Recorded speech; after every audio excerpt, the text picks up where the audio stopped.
Hey everyone, this is FIDE Master Kavutisky here for Chess.com, and today I wanted to show you guys another instructive fragment from one of my recent games.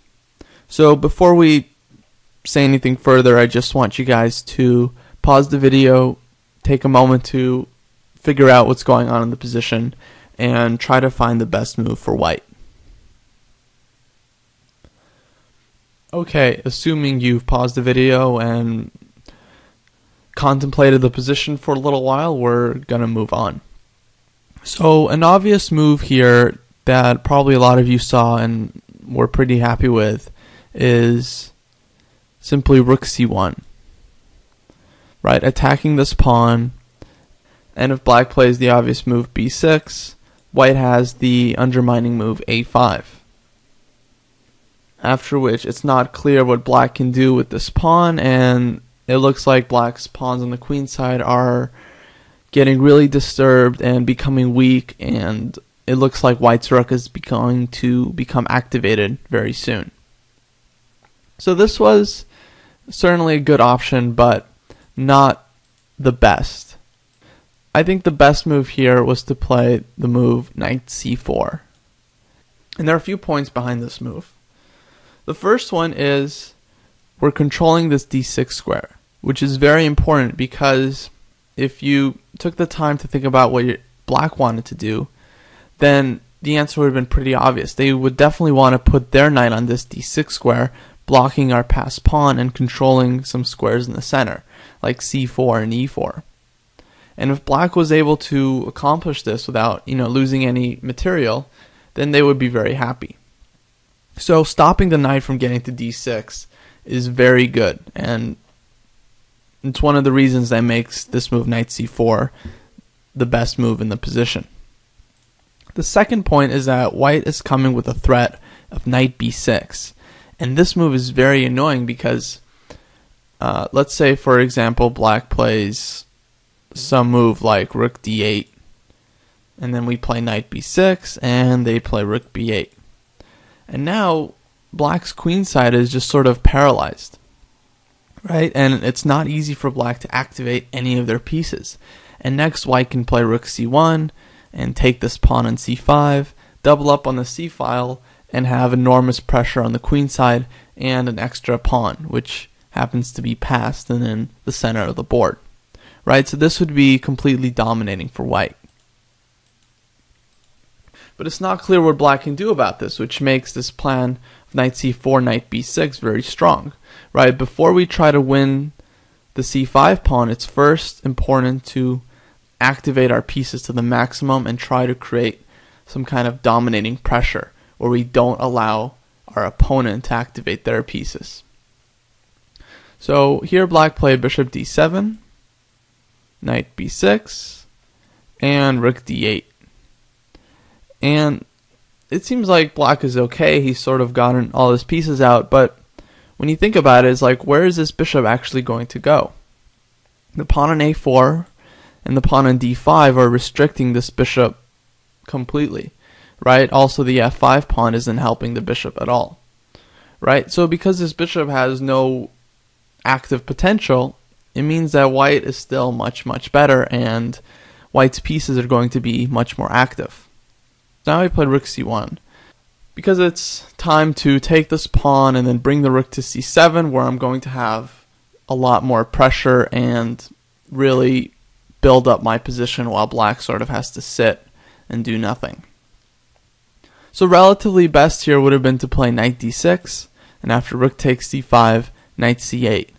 And the point of this plan is that black gives up a pawn which they couldn't save anyways, but at least they're challenging this knight on b6, and perhaps they can somehow unravel and untangle and try to get some kind of activity for their pieces. Because as we've seen already, this knight on b6 is just restricting black's entire position. So it was definitely necessary to challenge this knight and try to get it away from the b6 square, or even trade it off. But of course, white would have an extra pawn and be, significantly better. Instead in the game, my opponent played rook e8, which is a very natural move, just putting the rook on an open file. but it turns out to be practically the losing mistake. So after rook takes c5, rook e3, I simply play the move rook d1. And the rook looks very active on e3, but it's not actually doing anything, and black has no other active pieces, which means that, eventually I'm just going to play king f2 and kick the rook away, and, white retains a huge advantage with an extra pawn and more active pieces. So now knight d6, and here I want you guys to pause the video and try to find a good move here for white. Okay, if you need more time, then again pause your videos and keep thinking. Otherwise, we'll keep going. So if you played the move king f2 here, just naturally kicking the rook away from the active square e3, this would have been a very careless move, because black has this check, knight e4. And suddenly things have become unclear. Okay, if we take this knight, black takes with the rook, and now they're attacking this f4 pawn, and they're attacking this a4 pawn, and by trading a set of pieces, black has considerably relieved the tension off of their position. And next, if we took this rook, then black would take our rook, and again, lots of things are hanging for white, and we still have an extra pawn, but things have become much more unclear. This is definitely not what white wants to do. When you have a significant endgame advantage, there's no hurry. Okay, especially if your opponent doesn't have serious counterplay. If your opponent doesn't have some kind of active plan or some kind of threat to your position, then you don't have to hurry and try to do something, right? You should instead take your time and make sure that you don't allow them any kind of chances, right? Which would happen after king f2, knight e4 check. So the best move here, I think, was the simple rook c7, right? Bringing our rook to the 7th rank, attacking this pawn, attacking this bishop, and putting more pressure on black's position and not allowing them to this resource of knight e4. And now we're going to play king f2 next, and the rook will have to leave its active position. So rook e7, and so I played a really good constricting move here. I just played b3. The point of this move is that I'm just defending this pawn on a4. And the reason that this had to be done was, in some lines, black might be threatening to take on a4 with the idea of attacking my hanging rook on d1. Another idea would have been that, if I move my knight to c4, trying to challenge this strong knight on d6, then the pawn on a4 would be hanging. So now black played h6. So okay, they want to play g5, but this doesn't really do anything for them, so that's fine. And now I played king f2, bringing my king to the center. And after g5, I calculated for a little while, and I found the strong move rook e1. Once you're improving your position to the max, at some point you have to buckle down and really figure out how to increase your advantage to a completely decisive one. And thus I found this move rook e1, taking control over the e-file. So the tactical point behind this move is that if black trades rooks, I have the in-between move knight takes d7 check. And if black moves his king, I'll take his rook with an extra piece. And then after rook takes d7, I'll simply play rook d7. Black's rook is hanging, black's knight is hanging. There's no way black is getting out without losing at least a piece. So rook d1 is met with rook takes d6 check, king e7, rook e6 check. And next I can move my bishop and white will be up a piece.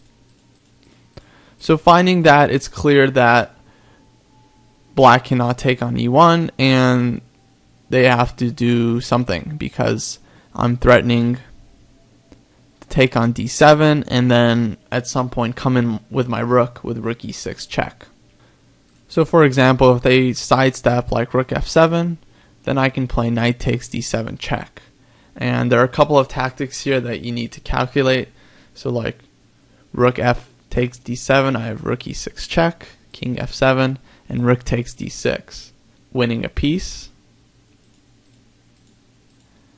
And if this rook takes d7, then I can trade rooks, bring my rook to the very active square e6, And then I can simply play king e3 with the idea of bringing my king to e5, breaking this blockade on d6, having an extra pawn, the more active pieces, and eventually grinding black down with my extra material and more active pieces. So since that was winning, my opponent went for knight e4 check, which was the only other reasonable try.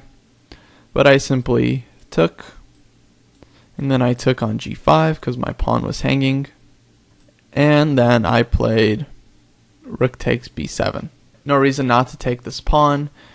I'm now 2 pawns up, my pieces are still more active, and this knight on b6 is still dominating everything. So he played king e5, sort of a last chance, maybe activating his king, giving some check with the rook, maybe this pawn can become a threat. But after the simple move king e3, it's clear that black has no more threats, and next I can simply play my rook to c1 and to c7, or start going after this a6 pawn. White has a number of ways to win here, including trading on d7 and just having, a winning rook and pawn endgame.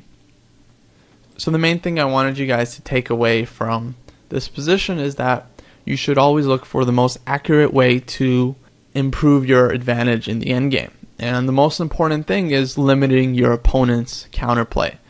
Right? This move knight c4 does a number of things. It stops the knight from immediately getting to d6, and once the knight gets to b6, then black's queenside pawns are immobilized, and black's bishop ends up being really, really passive and sort of the main problem with their position.